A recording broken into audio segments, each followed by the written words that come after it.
So, hi everyone. My name is Serona Elton.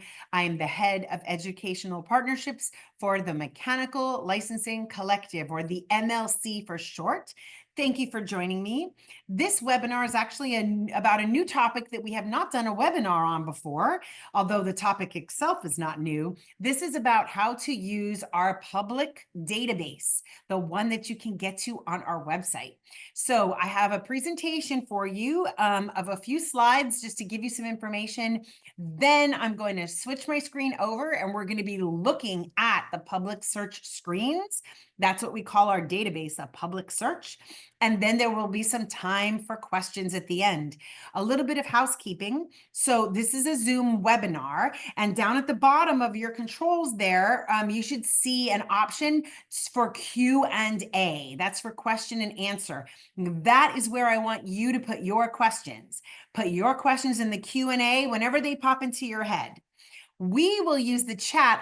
By we, I mean me, and we have a webinar queen hiding in the background joining me today. She may occasionally post something in the chat. Like if I'm referring to something on our website, she'll post a link there so you can get to it yourself later. But please put your questions in the Q&A, not in the chat, not in the chat.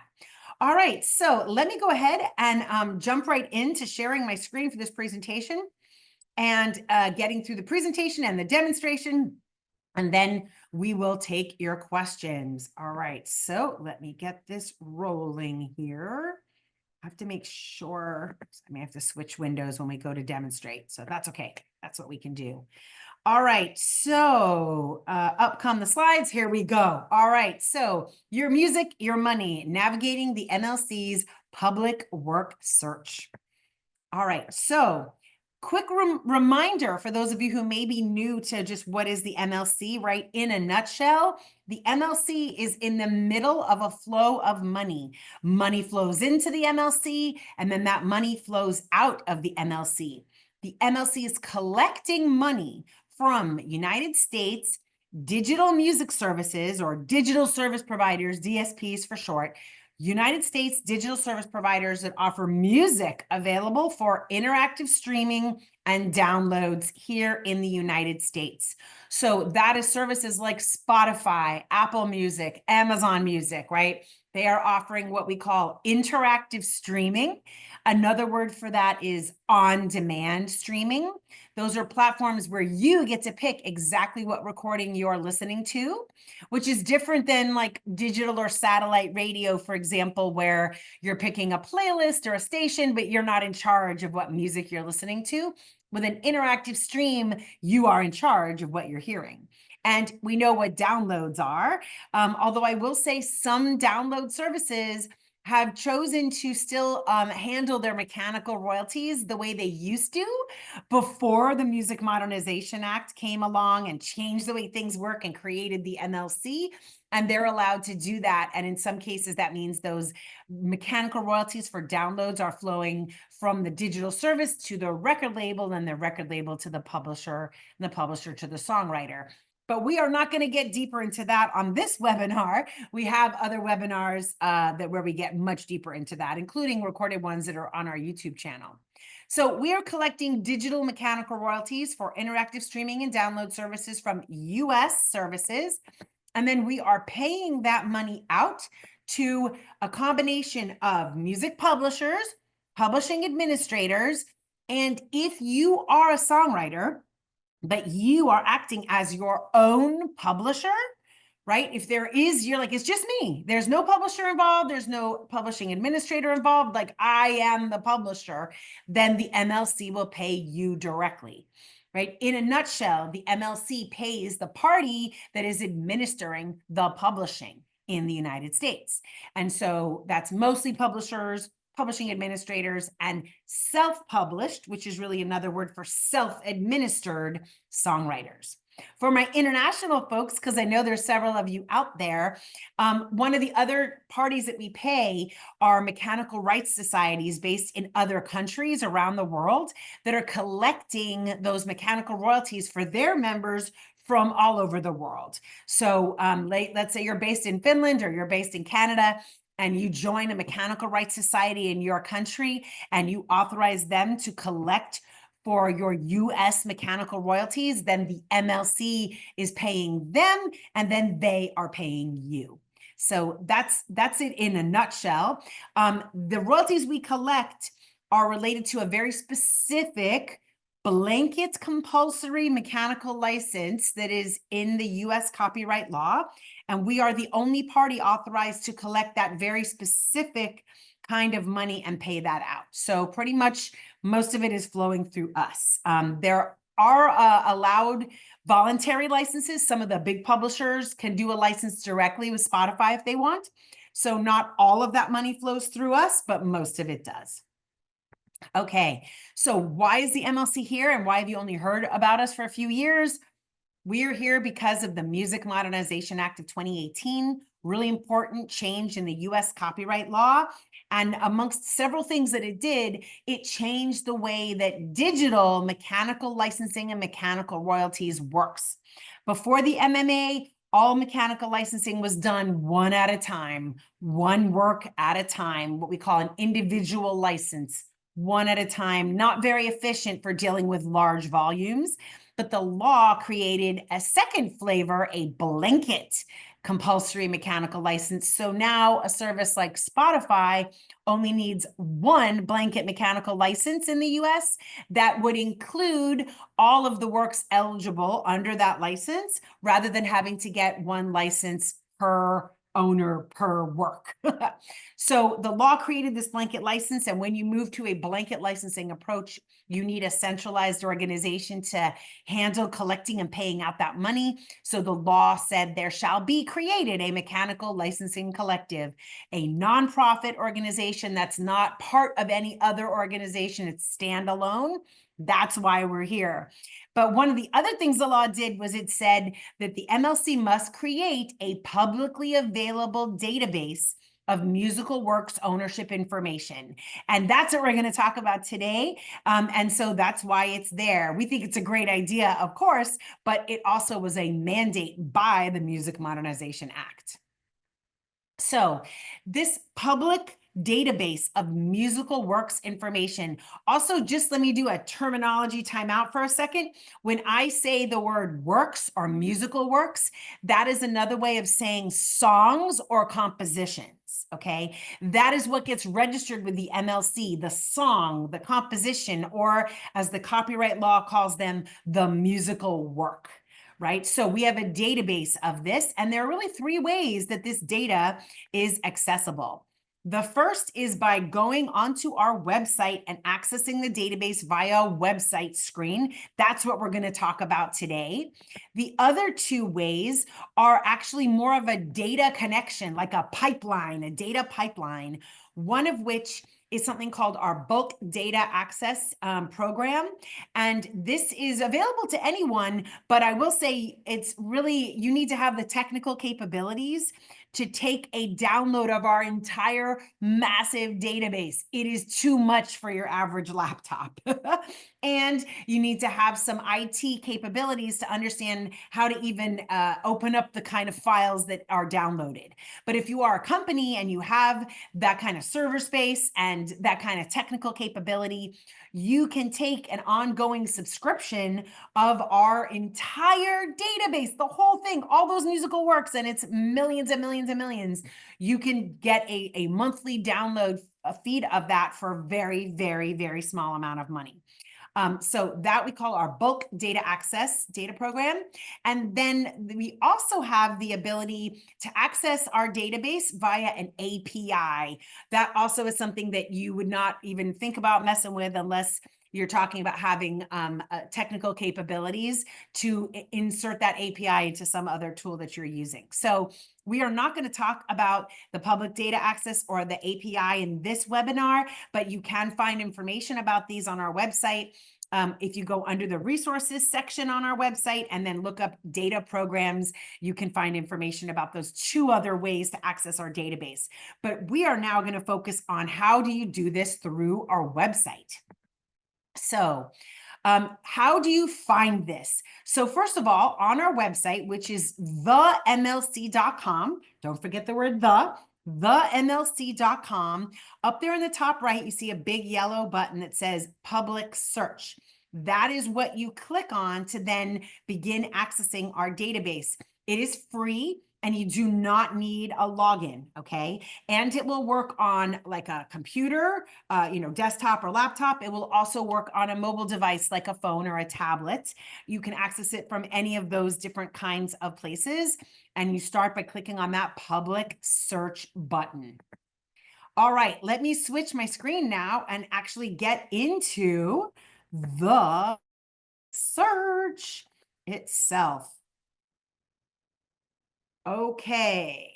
All right, so here we go. And I'm just going to throw on some glasses, make it easier for me to see what I'm doing.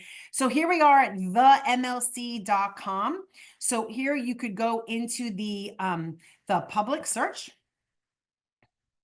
And actually what you will probably be presented with the first time you access this is you're going to be presented with an accepting our terms. Sorry, because I was playing around in here already. So I accepted our terms, but you may have to do that the very first time you access it. I'm trying to see how I can make it present that to me again. I'm not able to, but you will first be shown something to agree to understand what it is that you're looking at. And once you accept those terms, then you will get to this screen. So sorry about that. But generally then you're not going to be prompted with that again. So once you come into our public work search, what you have here are 3 ways to initiate your search. You can start by looking up information by work. In other words, remember, by song or composition. You can start with information about the work.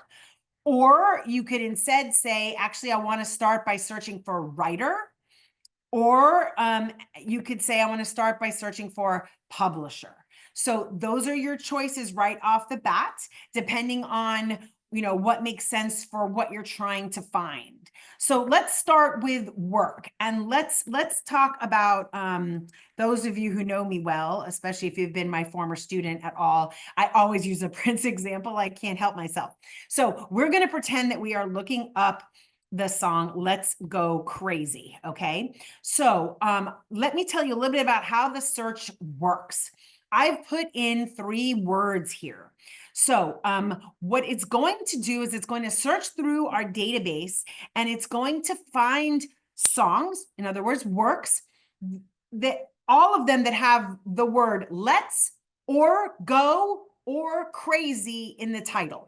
Okay, it's gonna look at each of those words separately and search all of the works that have any of those words in the title.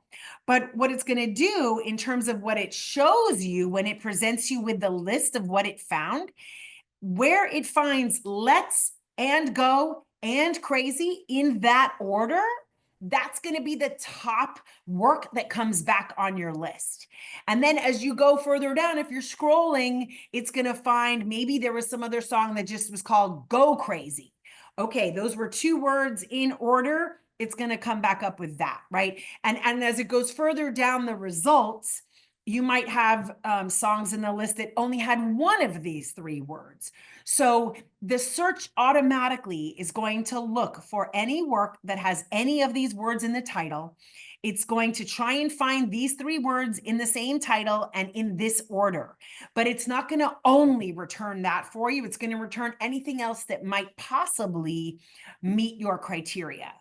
Now, at the moment, we do not have advanced features. Some of you might be familiar with if you're data people. For example, if I was to search for this in quotations, that's not going to find me those specific words in that order. That's not going to work. And I don't need to put in something like let's go wild card, right? To get everything that has the word let's go. Simply searching for let's go is going to find that.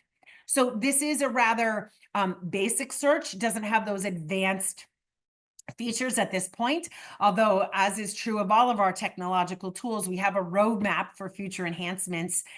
So you just never know what's coming in the future. But for now, right, the best thing to do is to put in all of, the closest thing that you can to the title that you're looking for. Now, let's say I really want to add criteria. So by the way, and actually let's go back for a second. When I was figuring out what I wanted to search by, let me get this off the screen to not confuse you, right? The default is work title. But if you click on the little drop down arrow, you'll see you have other choices here. You could search by writer name, ISWC, MLC song code, right? Let me tell you what these are, just to be clear, right? So the writer name, that's generally going to be the way the writer has been identified. And for many creators who might have a stage name as a performer, they tend to use their legal name as their writer name. Not always, but usually. So writer name is the name of one of the songwriters or composers. The ISWC, that stands for International Standard Works Code or Musical Works Code, except that the M is not in the acronym. It's just ISWC, International Standard Musical Works Code. That is something that is assigned when a song is registered with a performing rights organization like ASCAP or BMI or CSAC or Global Music Rights. So if you happen to know the ISWC, you could use that as your search criteria. The MLC song code is kind of what it says it is. It's an internal code that is not an international standard like the ISWC. It is just assigned in the MLC's database. And if you know that, you can use that instead to get you straight to the work you're looking for. The writer IPI, so IPI stands for Interested Parties Information. And each songwriter, when they join a performing rights organization, they are assigned an IPI. And so is a publisher when a publisher signs up with an IPI, and those are separate IPIs. So in this case, right, Prince Rogers Nelson, when he first joined a PRO back in the day, he was assigned an IPI. And so if you happen to know that IPI, you could search by that. Publisher name, that's probably pretty obvious. I think most of you know what a publisher is and their name. The publisher IPI would be the IPI of the publisher as opposed to the IPI of the writer. And obviously work title is the default. So let's just start with work title in this field to start with. But now you could add criteria if you wanted. So if you click on this plus sign, now you have some additional criteria that you could choose from to narrow down your search, okay? So let's say right now, I know Prince's first name. Maybe I was less clear on Rogers or Nelson, right? Let's go ahead and put these in and click on search. And now what the search is doing is it is trying to find, firstly, where you have the word let's and go and crazy all in the title in that order is going to be the first one it shows me. And also where one of the writers has Prince as part of their name, right? So that's how this search is going to work. It's not going to just give me everything by Prince, right? It's still starting to look for the work title, but narrowing that down to where the writer name includes the word Prince. And so there's 132 results, and I'm sure 131 of these are not what I'm looking for. But you'll see here is the first one. That's going to be the one that most likely meets your criteria. Right. So here's Go Crazy.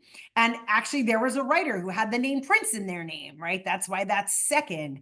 And here is Let's Go, but there's no crazy. And look, there's also a name Prince in the writer name, right? So it's trying to find where the majority of what you're looking for is present in the data. And that's how it's going to return these results. But it certainly does not mean that 132 of these results are exactly what you're looking for. Quite the contrary. But maybe, you didn't know the exact information. So you're trying to get back a list of things that might be what it is you're looking for. And then you can scroll through these to find that information. So let's do a little more on the searching before we look and understand the results. So a couple of other things to know about here when we're searching in this field, this section, this works search. When you are searching for an identifier, by identifier, I mean ISWC, writer IPI, publisher IPI, MLC song code. Those would be examples of the choices here that are identifiers, okay? When you are searching for one of those identifiers, what the system is doing is it is looking for exactly that identifier, not part of it, not part of it. So for example, and let me see if I can just, because I copied these over so that I could do a copy paste. I have handy here. I'm going to copy and paste in. Not sure if I troubled you with seeing that. Let's see that. Let's go crazy. And let me get rid of this as a criteria, right? So this is the ISWC for let's go crazy. And if you put that in, it's going to find it like usually lightning fast if it finds exactly that. But let's say I leave a digit off. It's not going to find something else that might have ended in some other number. Okay, so it's important to understand if you're choosing to search by an identifier, ISWC is an identifier, writer IPI, publisher IPI, or MLC song code, you need to have the exact value in those fields. One other last point on that topic. So I looked up Prince's IPI, have that down. So I'm just copying and pasting that over. So if I say writer IPI, now here, notice this IPI for Prince, it has 3 leading zeros. IPIs are 11 characters long, 11 numbers long. And so if I leave out the leading zeros, it's not going to find it. If I just put in that, it's not going to find him. If I add the zeros, right, and those are zeros, not the letter O. If I add in the zeros, it's going to find it, or not if it's not in the database at all. So the key to remember here, the key search tip is if you're using an identifier, you need to use the exact identifier, all of it, including any leading zeros if there are some. Okay. So let's have a look at how the searches work under these other areas. So under these other areas, unlike here where you can keep adding criteria, right? Or subtracting criteria as you see fit. Under writer, you just have one field, okay? And you have a choice, writer name or writer IPI, okay? And so that, let's say if I put in his IPI there, right? Now what it'll do is it will give me back his name, and there's 1,088 titles in the database that have that writer IPI associated with them. If I then click on this list, which I don't want to do yet, it will then show me all 1,088 of those works. Okay. Or I could search for his name. And if I here just search for Prince, right, I'm going to get back Prince Rogers Nelson, but I might get back other people who have the word Prince as part of their name, right? Identifier searches are really specific. All the other searches, it's going to try to find results that have as many of your search words in them as possible. The publisher search is very similar to the writer search in that you have a few fields to choose from, but you can't add multiple criteria. So the default is the publisher name. That's just text, right? But then the other two, publisher IPI, or there's an MLC publisher number. When you become a member of the MLC, you are given a member number. It doesn't matter actually whether you're a publisher or not. If you're a self-published songwriter, you still have a member number. And what this field is the member number. So that's an identifier. It has to be exact. I'm not going to do a like seems to be close to this search. Whereas for the name, it's a text search. Okay. So for example, one of his publisher names was NPG Pub, right? I could search for that. Or if I know the specific publisher IPI, I could put that in, right? Let's actually do that. I have that captured as well with some leading zeros. And so the more specific you are, generally the more, accurate your data results are going to be. But sometimes, it takes a few seconds to return back depending on how big what you searched was and your internet speed. And full disclosure, I'm on my home internet right now. So here, NPG Pub with that IPI, it has 402 titles registered in the database. And by the way, it's also just showing you what the MLC publisher number is that's associated with that publisher entity, okay? So, and you can do a reset search to go back to scratch. And sorry, this keeps showing you all the things I've ever searched for in the past. That's a browser setting. So let's go back to work and let's search for Let's Go Crazy. And let's go ahead and pretend, let's go here for Prince Rogers Nelson. And then let's have a look at what actually is on the work so you understand what you're looking at. Okay, so here it is. Let's Go Crazy. The most likely match to my search criteria. It's showing me right here on the screen, the MLC song code, the ISWC, if we have that. The writers, it's going to just show a handful. If there's a lot of them, it's going to show, for example, let's see, let me find one that maybe has lots and lots. It's only going to display a certain number on the screen just to help you try to figure out if maybe you have the right one. And it's going to just show you some of the recording artists whose sound recordings have been matched to this work. It's not going to show you all on this screen, but it is going to tell you how many. So here there's 1,708 different recording artists that have are part of a sound recording, and the sound recording has been attached or matched, as we say, to this song. And 100% of this song has been claimed.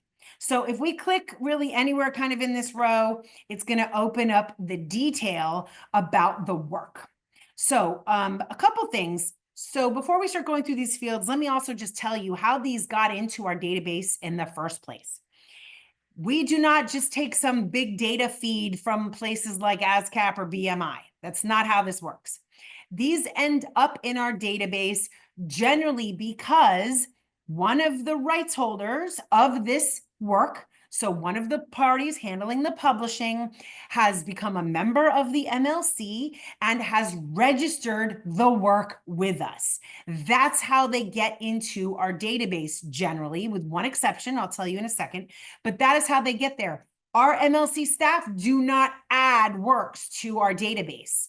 The rights holders are the ones who can provide authoritative information about the work to say, this is what's correct, these are who the writers are, this is what my share is, right? Only the rights holders can tell us that. So that is how these works get into our database. So if you see something in there that's wrong, we have to track back and say, well, where did that come from?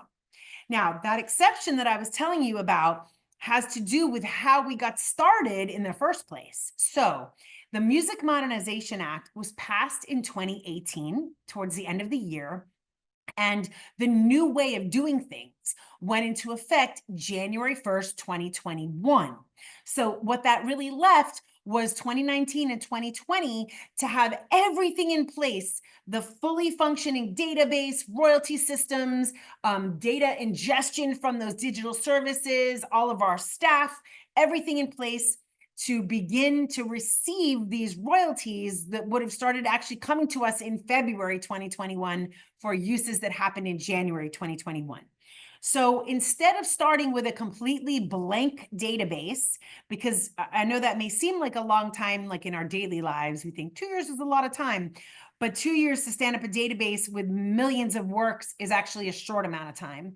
So what the board that was in place at the time decided was, let's look across the industry, accept proposals from companies that may have a great database that we could buy basically as our starter database to start from somewhere rather than starting from an empty database. So the MLC ended up selecting the Harry Fox Agency, which is a separate company from the MLC. It is not the same as the MLC. The Harry Fox Agency is a privately owned company that does lots of different kinds of licensing. The MLC is a nonprofit. It's not owned by anybody, with its own board that is created pursuant to the Music Modernization Act. And we are separate entities from the Harry Fox Agency. However, we selected the Harry Fox Agency to provide certain services to the MLC, like they're a vendor providing services to us. And one of those services is that they share their database with us. So if it ends up in the Harry Fox Agency database, we end up getting that data as well. And so in some cases, what we have in our database are songs that were there because they were in the Harry Fox agency database as it existed when we first started taking a feed from them. And it's still waiting, however, for whoever put it there in the first place to show up, become a member of the MLC, and verify that that data is correct. So even though that's in our database, it doesn't mean we're using it to pay anybody if the publishers on those songs have not become members of the MLC. And in some cases, although we reached out to everybody, some cases, some of those people who had set those up in the Harry Fox agency database still need to join the MLC, and we call them our missing members. And we have a search on our website where you can look for missing members and see if that's you. So that's how things get into our database. Forgive me if you hear my noisy cat meowing. So Let's Go Crazy got into this database because one of the parties handling the publishing on this put it there, okay? So this top information here is got a lot of identifier information, and if it's incomplete, it's because the people who registered the work didn't add it there, okay? So here we're gonna have the song code, that's gonna be there for sure, and maybe the ISWC will be there if one of the publishers of this work, when the ISWC was assigned by a PRO, when the work was registered with the MLC, they included the ISWC in their registration, there it is, right? But it's not a required field when people register their works with us. So sometimes the ISWC may be a blank to start with, at least. Then you have a section with the writer names. How did this get here? Same answer for everything. The rights holders included it when they registered this work with us. So here you don't see any share percentages on this section. This is just the writer names, their IPIs, and their role. And for the most part, most are just listed as composer or authors, okay? Now you get into the publishers. This is where you now start seeing the share percents for each party who is receiving these mechanical royalties.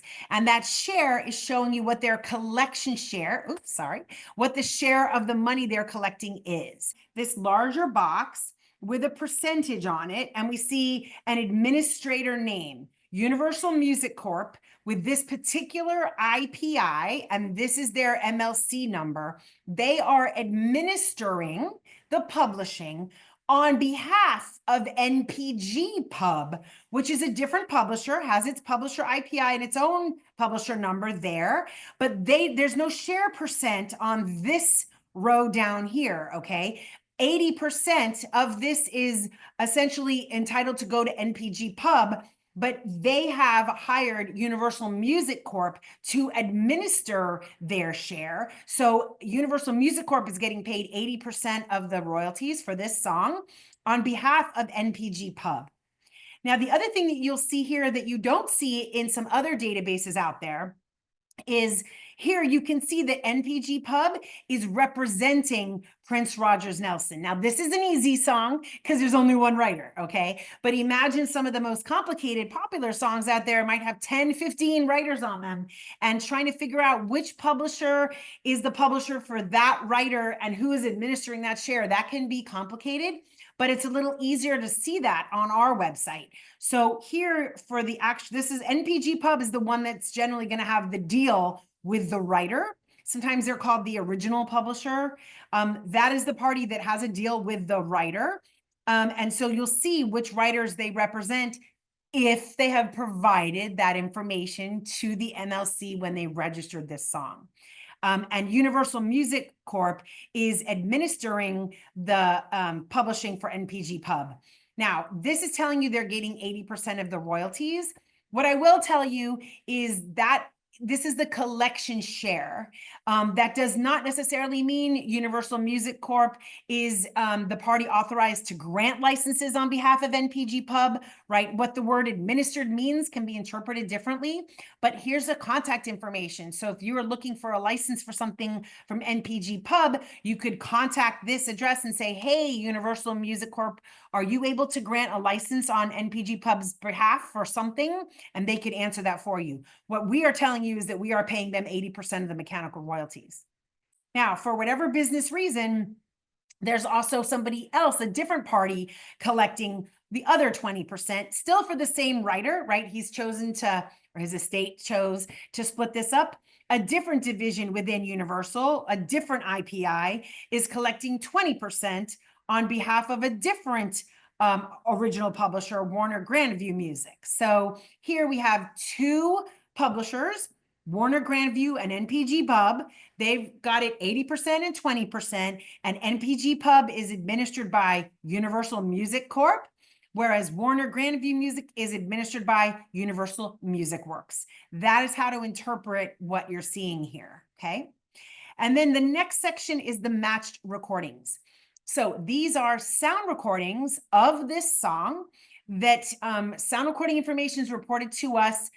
Usage information comes to us from the digital services. Like when Spotify tells us that Let's Go Crazy was streamed, they're going to say that the artist was Prince and the Revolution. Here's the ISRC, right? ISRC stands for International Standard Recording Code, and that is assigned to a sound recording.